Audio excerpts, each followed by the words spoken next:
Yo, it's Ethan McKinley's Questionable. Hit the music. Ba, ba, ba, ba, ba, ba.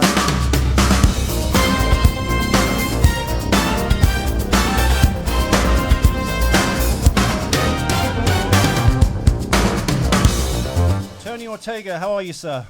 Good. You didn't go with a t-shirt this time. How are you? No, I just decided not to.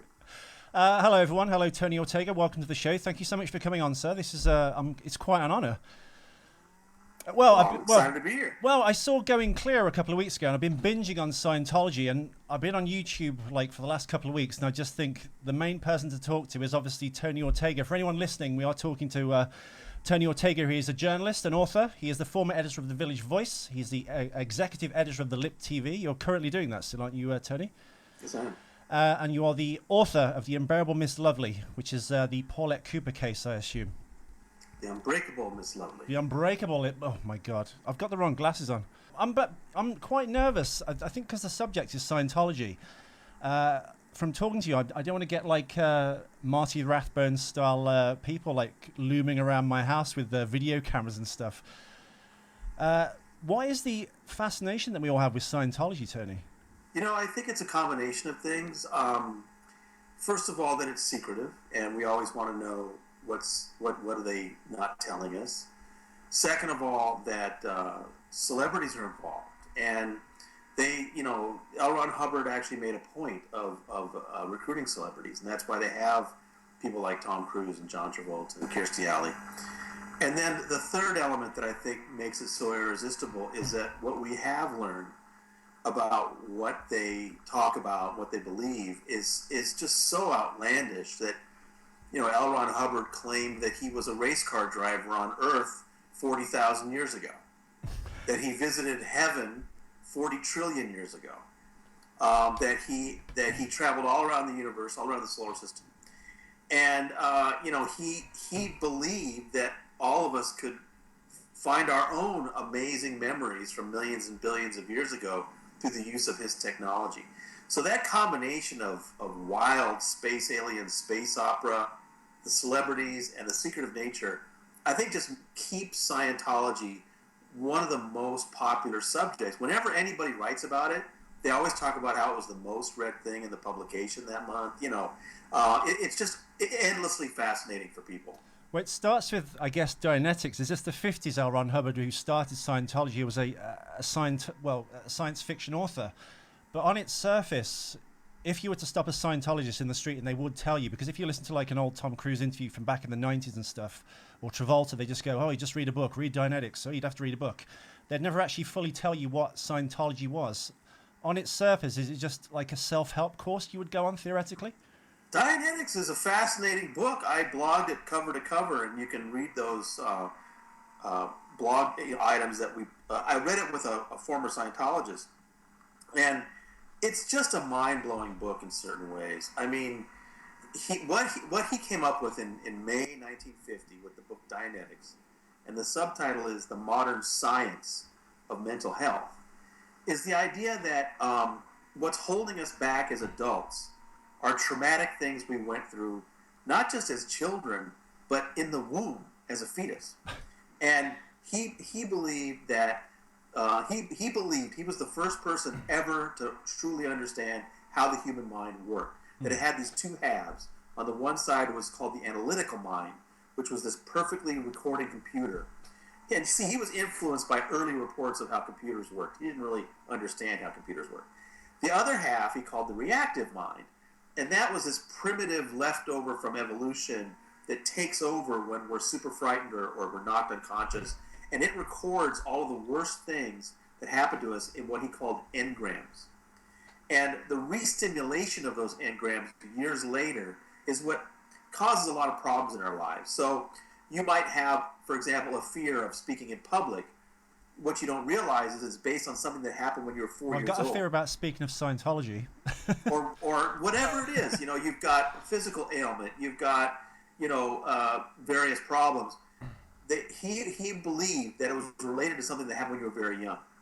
And if you could just go back and remember what that was and talk it out and repeatedly talk about it over and over again, it would lessen its impact on you. And I got to say, there's something to that. I mean, what Dianetics boiled down to in 1950, what made it popular, was it encouraged people to just sit down with one other person called the auditor and just talk about their problems. Well, I imagine in the button-down 50s, that was like quite a revolutionary act. Exactly. And of course it made people feel better. But the science underneath it was just silly. I mean, he was saying that the most important engrams were formed when you were in the womb or when you were a sperm or an egg. That somehow those were memories that you still had. And so these early Dianetics clubs, they would actually engage in trying to remember what it was like before they were born. And there's actually a cool, if you ever saw the movie The Master with Philip Seymour Hoffman. Yeah, the Paul Thomas Anderson movie from a couple of years back, right? There's a scene of that where people are trying to reenact being in the womb, and it's great. Anderson really understood Dianetics very well. Now, the difference between Dianetics and Scientology was he came out with it in 1950. It was very popular for about a year. Then it kind of crashed, and he went bankrupt. He had to regroup, and he regrouped in Kansas and Phoenix in 1952. He had to start over. By that time, some of his hardcore believers, it wasn't enough just to go back to the womb. They wanted to go back farther. They wanted to go back that you could actually go to past lives. Hubbard didn't want to go there. They said, hey, you said this was the modern science of mental health. That's silly, right? And so that's what the movie The Master is about, is some of these early admirers of his splitting over that idea of past lives. So anyway, he decided to go with the past lives thing. At that time, Dianetics was in bankruptcy and he couldn't use that name. So he had to come up with a new name, and that's where the name Scientology came from. Right. Eventually, he got the rights to Dianetics back, and then he had to try to make them consistent with each other. And it's very, if you want to get into the real nuts and bolts, it gets very strange when he tries to make it all consistent. It's not really very consistent. But anyway, since the mid-50s, Scientology has been more about not just going back to the womb, but going back to previous lives, centuries, millennia, billions of years ago. And that's what all of these people you've heard about, John Travolta, Tom Cruise, that's the kind of counseling they do. Yeah, well, as we peel that back, as you mentioned, Travolta and Cruise, as I've done, they're the two names or faces that spring to mind when you think of Scientology. They must be clearly very intelligent men. They've got these, they're world famous. They're at the top of their game in terms of the art. They're actors. They must be intelligent, compassionate human beings. They come across that way, certainly. Why do they not see the sleight of hand trick that perhaps someone with a critical mind would? I've been audited, as I told you in the email, 20 years ago in Birmingham. They said it was for market research. I went into this office and I had to fill out all these tiny little tick boxes, a bit like that Voight Kampf test in Blade Runner. There's a tortoise on the floor. You flip it over. What do you do with it? Would you put it back on its feet? That kind of thing. It went on for 2 hours, I think. And then they sat me down. I'm dyslexic. They said, well, you're dyslexic. You're going to drama school. You're an actor and stuff. Travolta's an actor, of course, and Tom Cruise was dyslexic. We can help you with all this stuff. And it was very difficult to actually leave at that point because they just kept talking me down. They wanted me to buy a book. And then I couldn't leave. I had to stand up and actually force my way out of there. And on the way out on the stairs, they offered me a job going, would you like to work for us, canvassing for people on the street? It was really a bizarre and scary kind of experience. But I think for 99% of the people I know, they wouldn't fall for that. So how is it such a powerful organization? Most people don't. I mean, it's only ever appealed to a small percentage of people. But what they were doing with you is they have a word, they have a phrase for it. They were trying to find your ruin, they call it, and that is what is your vulnerable point that you will react to, and where they can set the hook, and they perceive with you that it was the actor connection and your aspirations. That's a very common one. But other ones, I've talked to some very intelligent people who were in Scientology, and they usually tell me, first of all, that they were fairly young. And second of all, that they had a real disappointment in their life. I talked to a guy that was a physicist who was in Scientology. I said, how'd they ever get you? And he said he had been through a bad breakup. And they had figured that out. And that same thing with Paul Haggis in the movie Going Clear, if you remember him talking about what his ruin was. Well, there's the apostate, isn't it? That was written about him by Lawrence Wright. Lawrence Wright, yeah. That Paul had he had a relationship that he was worried about. And Scientology said, we can help you with that. And so most people would say, listen, it's too good to be true. You say you have the answers and you walk away. But some percentage are intrigued. I think some people like the idea that there is an answer to everything. Scientology always says, well, if you fill out these course sheets, take these courses, we can take care of any problem. To me, that wouldn't make sense, and that would not work with me. I think beyond some that, people I mean, like that. That actually sounds fine to me, but it's that kind of like, there's a very particular way that when I was there and experienced them, and if you walk down Oxford Street or Tottenham Court Road, where they kind of stop people in the street, and they've done that to me a few times, they kind of, there's a kind of like, hey, glassiness, kind of Pleasantville quality to them. And is that like the MK Ultra type mind control? Is that their personality? I mean, what is it that... They go through intense training. The lower levels of training involve some intense staring exercises and what's called bull baiting, so that a Scientologist can sit there without flinching while they're being screamed at. That allows them to develop a very, real concrete shell around them, and it turns into. I mean, people will always say they have a 1,000-yard stare. They're just unflappable. That comes from their training, and so they're very good at walking into a crowd and just going up to people and being rejected over and over again, because to them that's like, this is nothing compared to what they do to us back at the center, you know. Sure. So they that's definitely part of their indoctrination. But as I said before, like Cruz and Travolta don't come across that way. They're obviously like confident. Cruz seems like a really affable, friendly guy. I've known some people that work with him said he was really lovely, that he never mentioned Scientology and stuff. I just come to this brick wall in my mind, that how could someone like that be a part of it? Well, and knowing he's well known for having some real vulnerabilities. I mean, especially if you've seen some of his early interviews when he was a much younger man. He came from a home that was almost all women because his father had abandoned him. He had real issues over that. He was a real seeker. Before he got into Scientology, he was training to be a Catholic priest.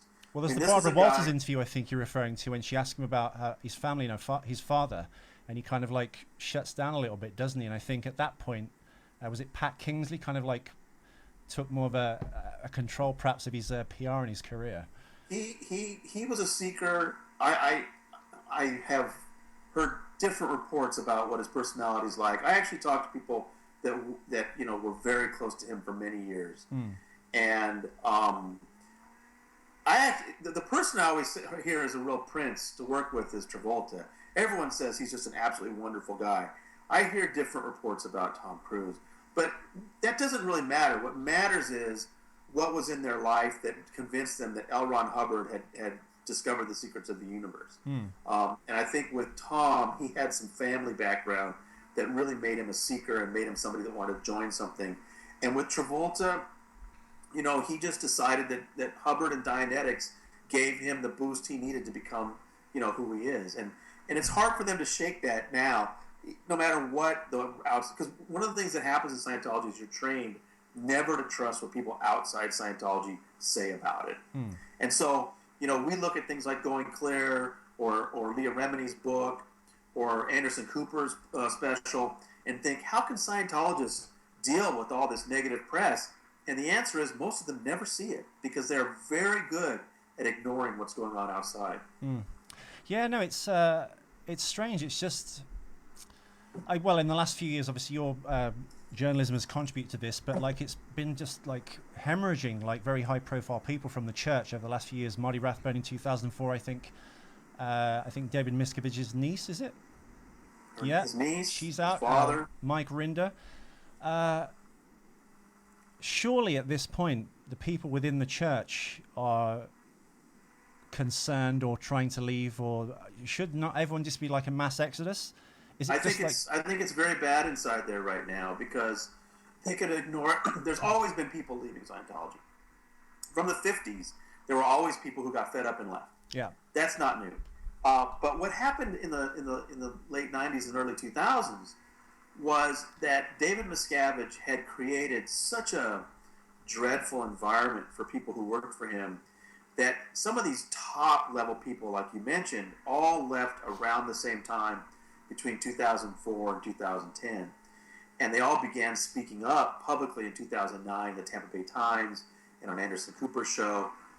And then ultimately, resulting in this amazing book by Lawrence Wright and movie by Alex Gibney.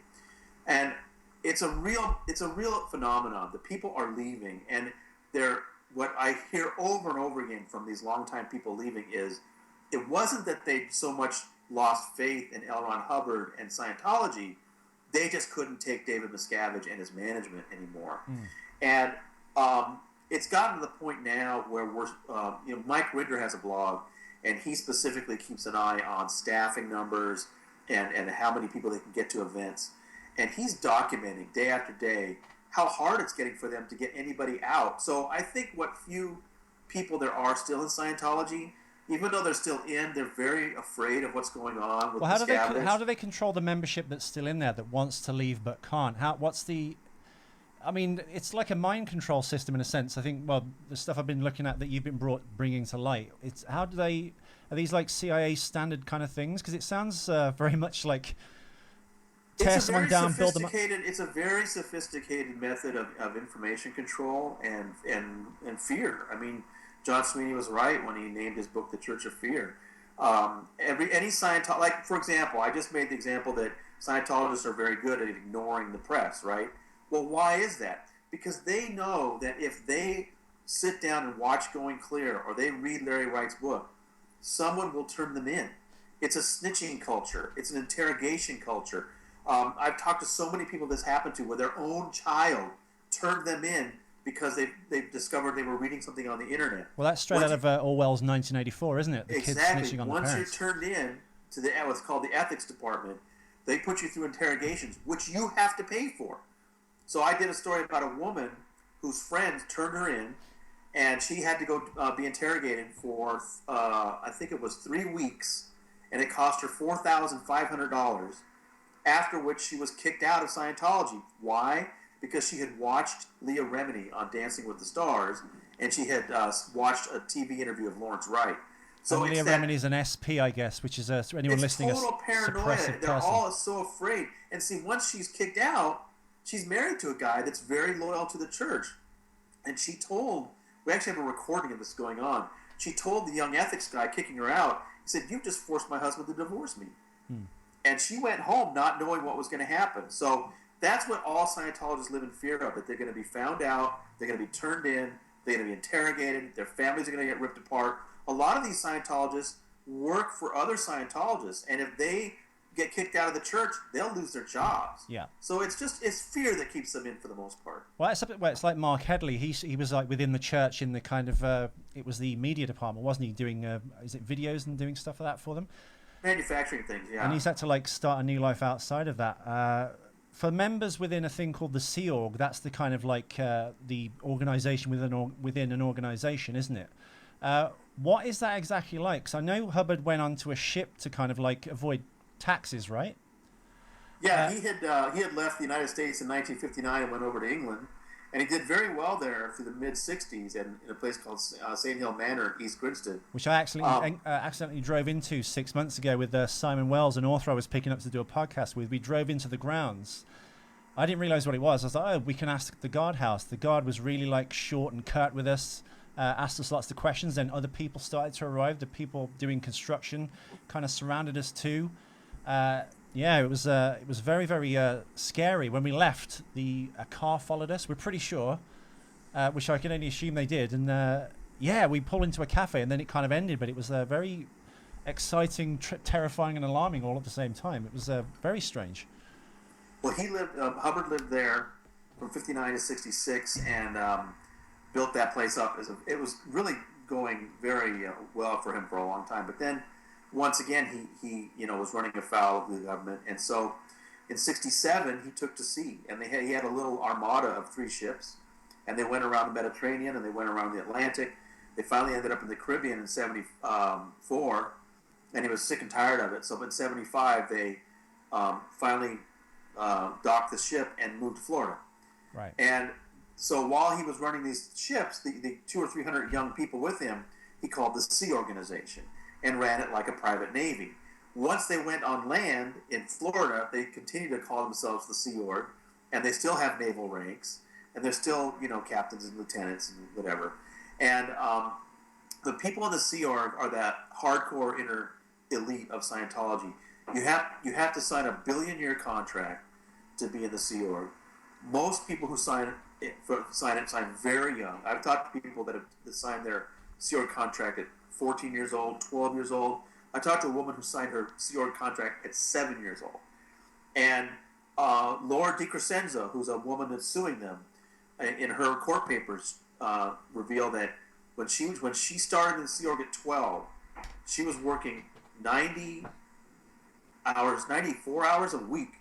When she turned 13, they put her on the adult schedule of 112 hours a week. Whoa.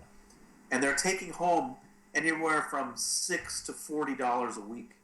So they're getting paid pennies an hour. The billion-year contract, for anyone is confused by that, they believe in, well, I guess if you've seen the South Park episode Trapped in the Closet, you'll know what it is, but they basically believe they'll be reincarnated, yes? Yeah, they're pledged to serve lifetime after lifetime. And your body's full of things called thetans, which are bonded to every, I guess, cell and part of your spirit, and kind of like cleanse those out. You get audited, correct? Which is what I had. Most Sea Org members don't even get that high on the bridge. They just do nothing but work all day and night. But yeah, the wealthier Scientologists that can get to the higher levels of the bridge, which cost amazing, up to $1,000 an hour for this counseling. And when you get to a part called OT3, they take you in a room and they bring out a locked briefcase. It's all for effect, right? They open up the briefcase and they hand you some material, and it's handwritten. L. Ron Hubbard's, like the stone tablets of Moses. Exactly. Yeah. Imagine what that means to you. You're getting handwritten material from L. Ron Hubbard, and he's talking about this, galactic overlord named Xenu, who ran 76 planets in a confederation that had an overpopulation problem, and so he took several hundreds of millions of them and put them in spaceships that looked just like DC-8s, flew them to a planet called Tegia. Because technology never advanced. and blew them up in volcanoes, and then captured their souls electronically, indoctrinated them with 36 days of 3D movies, which included all the world's religions, and then let them loose on the Earth. And then through evolution, they traveled from being to being until they were finally in human beings. And so you and I are actually made up of hundreds or thousands of these invisible alien souls that they call body things. Now, at that point, me and you, Tony, wouldn't we kind of like close that box, walk out of that office and go, I've got my receipt. Can I get my money back, please? And that's what I always ask people. I always ask them, how did you accept that? And a lot of people admit to me that it's tough for them. But you got to understand, by that time, you've been in for 7 or 8 years at least. You've got $150,000 invested. It's really hard to get up and just walk away and say this is nonsense. And also, the other thing they tell me is that Xenu story is dealt with very quickly, and then they move on to just trying to find these entities. Yeah. And I've had more than one Scientologist tell me, well, I didn't really believe it, but then I sat down to do the counseling, the auditing, and was looking for these entities, and I seemed to find them, so I guess they're real. And then they just keep on going. Mm.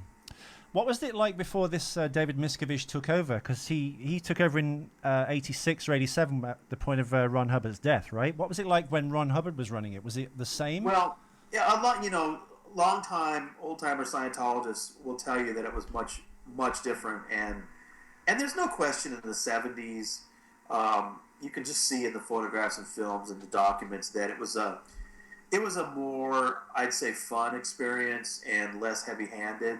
But you got to keep in mind, all of these policies that Miscavige uses against Scientologists, Hubbard invented all of them. So I think it's a little, I don't think there's any question that Miscavige has made things more ruthless, more focused on fundraising, no question. But as far as the basic ideas about ethics and clamping down on people, that all comes from the mind of Hubbard. So, but I do understand old timers who tell me that it was less intimidating, more fun. More holiday camp. Summer camp. It was more of a hippie thing, I guess. Yeah, Uncle Ron. Exactly. It's just, I mean, I keep coming back to the same questions again. I mean, intelligent people at this point, surely. Let's go back to Tom Cruise. I guess, like the last couple of years, Katie Holmes left. Now, would she be a Scientologist, or would Nicole Kidman have been a Scientologist? How would that have worked? Now Katie's obviously left. How has she left successfully? Has she got custody of Surrey completely? I mean, surely Cruise is a very powerful man in the entertainment industry, and if it's to be believed, the number 2 guy in Scientology, with all that, I guess it's, well, you've got essentially the CIA working for you in Scientology. How would she successfully get Surrey away from the church, away from that relationship, and not have an explosive media storm of her just running to the media and telling them everything, or being quieted, if you will? Well, keep in mind that Katie's dad is a lawyer, and he's a very sophisticated, intelligent guy. And I think that if you look at the way she left, it was done so surgically. I have to assume that she and her dad had been plotting this for some time. I mean, he was in Iceland filming. I'm going to forget. Oblivion. Yeah, he was in Iceland filming Oblivion. She files the paper, moves out of the apartment. She's got burner phones. She's got security. I mean, this was a sophisticated maneuver she was working on, and I don't blame her. I mean, she must have known what other people have gone through, and that you have to be kind of tactical and ruthless if you're going to get away. So. What his children are Connor and Isabella. That's what I think people forget about is that, she got Surrey out when she was about 5 or 6, right? And that's about 6 years old is about the time when Scientology kids begin to start doing the early kind of children exercises and stuff. And I think that's when Katie realized it's now or never if I'm going to get Surrey out and keep her out. And what I think is important that sometimes people forget is that she had also lived with Isabella and Connor for a while. So she had seen what Scientology kids go through. And once they broke up, I put in something at the Village Voice that I think it's very important. L. Ron Hubbard actually came up with what's called a sec check for children. Sec check is their word for interrogation. Right. There's actually an entire interrogation you give children in Scientology. And the first question is, what is it your parents don't want you to tell me? Whoa. So that's how insidious the church is. It wants to get between the child and the parent and get that information out and turn the child into a spy. Now, I don't think there's any doubt that Isabella and Connor would have been through something like that, and that Katie would have seen it. She would have seen the kinds of things that Isabella and Connor had gone through as children. And she had plenty of evidence of what her daughter was about to go through. And that's why I think she probably left when she did. Would these children like Isabella and Connor would they be Scientologists? Because Isabella, I think, has come back to London now, and she's living quietly as a hairdresser, I believe. And she had a wedding that Tom didn't attend.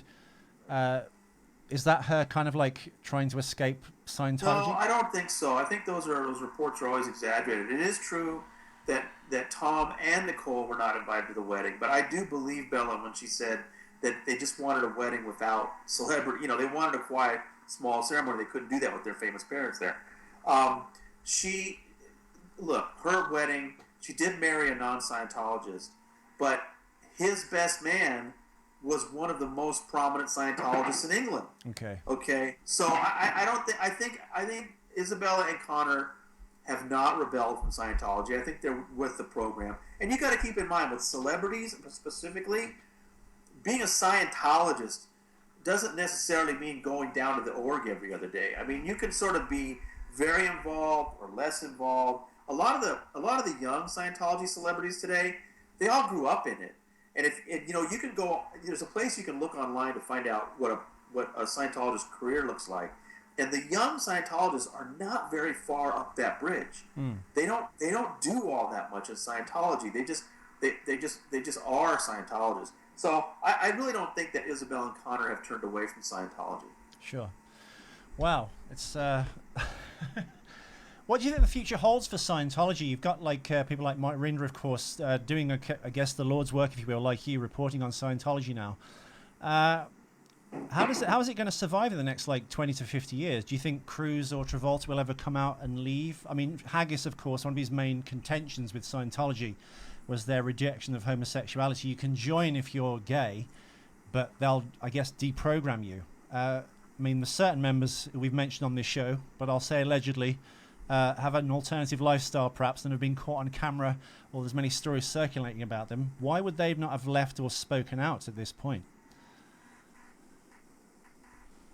Yeah, I think I'm not involved. And the problem I have with that theory, and I know Alex Gibney presents that theory in Going Clear, that, you know, everything you say in Scientology is recorded, written down, and that, you know, when people leave Scientology, that information is used again. And we've seen that time and time again.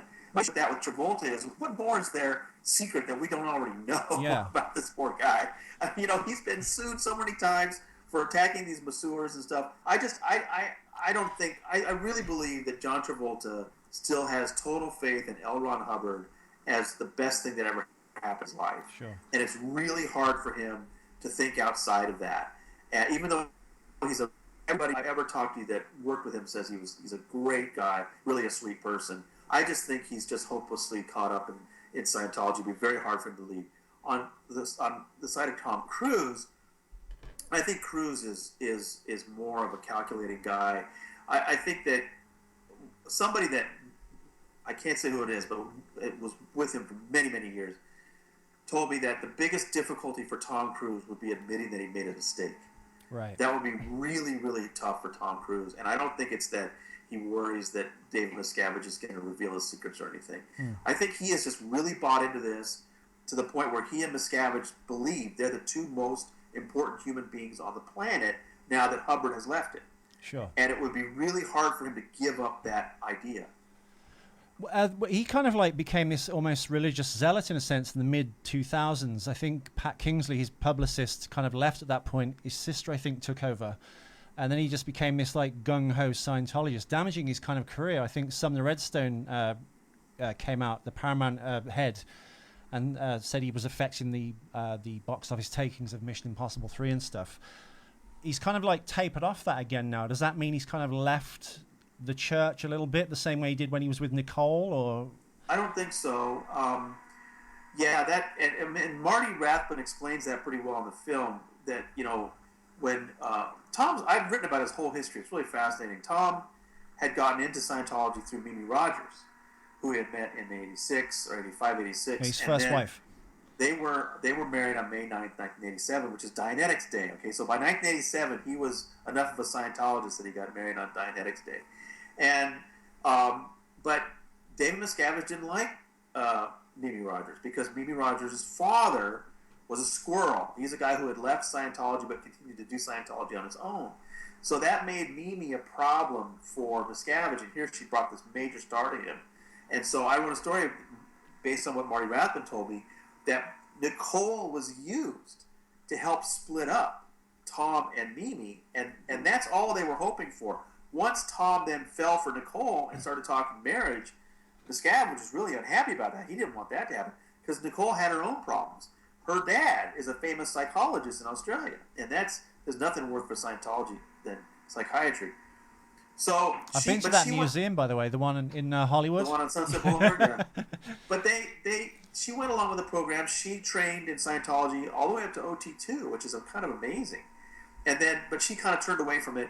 When she turned away from it, and she didn't like David Miscavige, she pulled Tom out with her. And this is what we only learned years later. From about 1992 to when they split up in around the year 2000, Tom Cruise was virtually out of Scientology. But they were very good at keeping it secret. When they finally broke up, then Miscavige told Marty Rathbun, job one, get Tom back in. So from 2001 to 2004 is when Marty was working on Tom, cranking him up, and that's what you're talking about. By 2004, he was the most zealous Scientologist in the world. That's when he fired Pat Kingsley, hired his sister, because they believed at that point, 2004, 2005, that not only had Tom Cruise become David Miscavige's right-hand man, but that he was going to become like the ambassador of Scientology to the world. Meeting the leaders of leaders that he said, right, in that video. That's why you saw him talking the way he did with Matt Lauer, yeah, and making some of these other statements. And it backfired on them terribly. So that's why he's kept quiet in the last 10 years. Not because he's become less zealous, but because that backfired so badly. There have been some magazine reports that he left Scientology. I didn't see any evidence of it. And then I got evidence that the last 2 times they have their gala there in East Grinstead in October, he had attended wearing his medal. Wow. So he's still I think he's just as dedicated today as he ever has been. What's the relationship with him and Miscavige? They're like the best of friends. They go like skydiving, motorcycle racing. They're like brothers in a sense. Is there anything more to it than that? Because everyone says they're kind of like, well, unusually close in a sense. Well, like I said, I think it's not. I don't think it's anything, that they're secretly gay or anything like that. I think it's what I said before. They really believe that the most important human being who ever lived is L. Ron Hubbard, and second and third are Dave Miscavige and Tom Cruise. And they're the two most important human beings on the planet today. That's what their bond is. They really believe that the rest of us are deluded fools that live on a prison planet and don't even know it. And it has bonded them in a way that's made them really close friends. Miscavige was best man at his weddings, right? I think they really believe that the world, they're fighting the world over this battle of being the two most important people there are. Sure. So that's what they have in common. Do you think people like John Brousseau, who worked closely with Cruise on like doing up his cars and his hangar and stuff, and some of these human rights abuses in the Sea Org, would Cruise know about those kind of things, do you think? I think, once you talk to John Brousseau and Spanky Taylor and Nancy Meny and some of these other former Scientologists who not only were in the Sea Org, not only went through that kind of misery, but they also were around the celebrities. I just think it's impossible that celebrities don't know about what the Sea Org people go through, and that their hardships they go through, what little they're paid. I just think it's impossible for them not to know.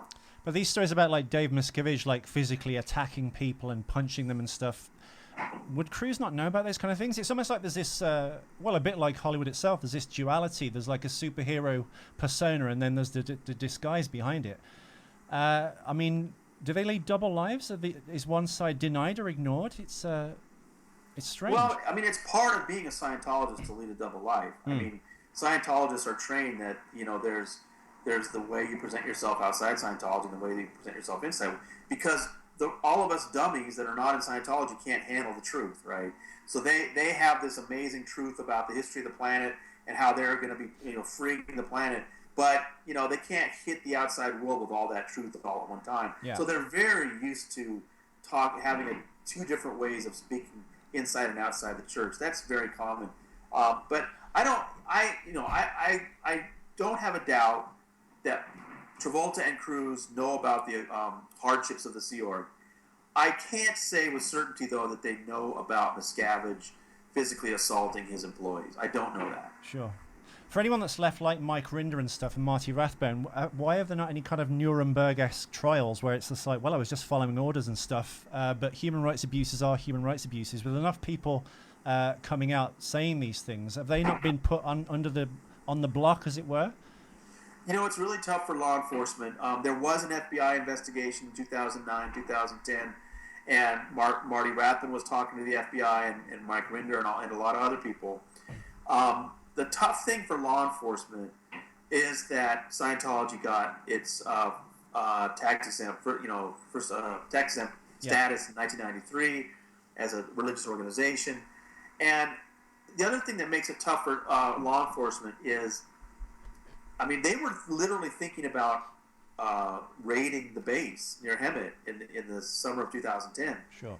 But the risk you run is, okay, well, let's say we go in there. They've got this thing called the Hole, where at that time they had these executives in this office prison. Let's say the FBI rushes in there, throws the door open, and says, "You're free, you can leave." There's a chance that they'll say, "Well, we're happy where we are." Yeah. Because in Scientology, the bars are as Jason Begay famously said, the bars are on the inside of your head. So that's the risk that Scientology, that law enforcement runs, and why it's been very tough for them to do anything. Would intelligence services like the CIA or FBI have people actually embedded in there as kind of undercover, keeping an eye on things? I'm sure the Scientologists do it. It's, one of the things about Scientology is it's really small. It gets a lot of attention, a lot of press, but it's actually, it's got maybe... I just talked to a guy who recently came out who was privy to the top level documents, and he says that it's down to between 10 and 20,000 people around the world at this point. And I just don't see, given what's going on around the world and all the things the FBI is concerned about, I just don't see the FBI expending those kind of resources to infiltrate. With so few people, I mean, who has all that net worth then now? Is it David Miscavige, is this multi-billionaire, or is he just spread around? I mean, who has the money if it all fell apart? No, Miscavige is sitting on a mountain of cash. I mean, he's got people like Bob Duggan, who's, you know, probably the wealthiest Scientologist in the world, who's personally worth $3 billion. Right. That guy's given more than $100 million to Scientology. So Miscavige is, you know, I personally believe the rest of those members could all leave, and Miscavige would still be sitting on a ton of cash, have a lot of real estate. David Miscavige is Scientology right now. Sure. And I just don't know what's going to happen because law enforcement doesn't seem to have too much of an interest. I wonder if the IRS and the FBI aren't just sort of biding their time until Scientology's even smaller and weaker, then maybe they'll move in. Sure. Before we wrap up, I was going to say, your journey as a journalist, what prompted you to kind of take this journey? Because they're very litigious. They can ruin lives. Have you been harassed or followed, or does that happen even now to you? I just should I be worried? 20 years covering this beat, and I have had to deal with, you know, I mean, it's just a kind of an occupational hazard. They're private investigators find ways to make your life difficult, but I just, you know, I really believe in the people I've met in Scientology that have come out, and I can't believe this kind of abuse goes on in countries like England and the United States in the 21st century. And I'm just endlessly fascinated by it. So I deal with it. You know, it's just... But the first 10 years, I assume, were much tougher than now everyone's defecting, as it were. You must have been, like, quite a colourful life with... because you were a lone voice in the wind in When I started in 1995, there were definitely fewer publications that were writing about it. And, yeah, believe me, I worked for a very brave publication at that time, but every story... I worked very carefully with the lawyers to make sure every word was defensible, and they tried to intimidate us out of printing things. It was really an interesting time. Today it's different. Now there's a lot more people writing about Scientology, but believe me, there are still risks involved. A guy just went to prison. A private investigator just went to federal prison for trying to hack me on behalf of the Church of Scientology. Wow. So they have not changed their methods in 40 years, and that's the kind of thing we have to deal with. Sure. Well, that's great. Thank you so much, Tony. Hey, man.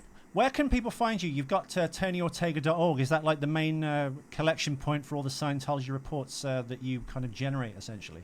TonyOrtega.org. Have something about Scientology every day. We're following several different lawsuits, and other surprising news shows up there. I have the book out, The Unbreakable Miss Lovely, which is at Amazon. Yeah, I've linked that to the page on the website, actually. So if you want to pick up Tony's book, The Unbreakable Miss Lovely, you can actually find it here. Can international listeners kind of get the book from your site, or should I direct them to Amazon? Well, I'm published by Silvertail, which is actually in London. So Okay. The book is available in the UK, Canada, United States, and Australia.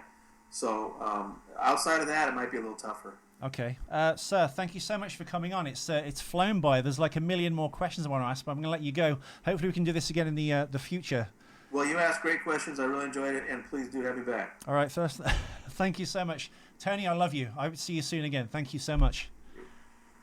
Take care, brother. All right, man. Thank you.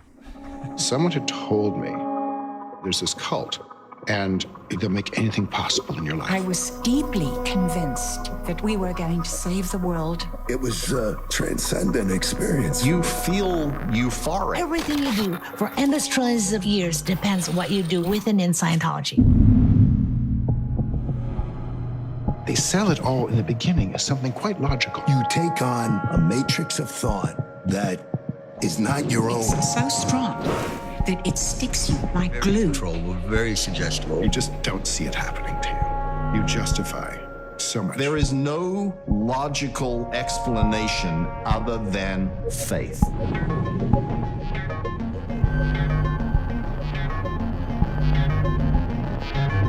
Do you ever think, Mr. Hubbard, that you might be quite mad? Oh, yes. The one man in the world who never believes he's mad is a madman.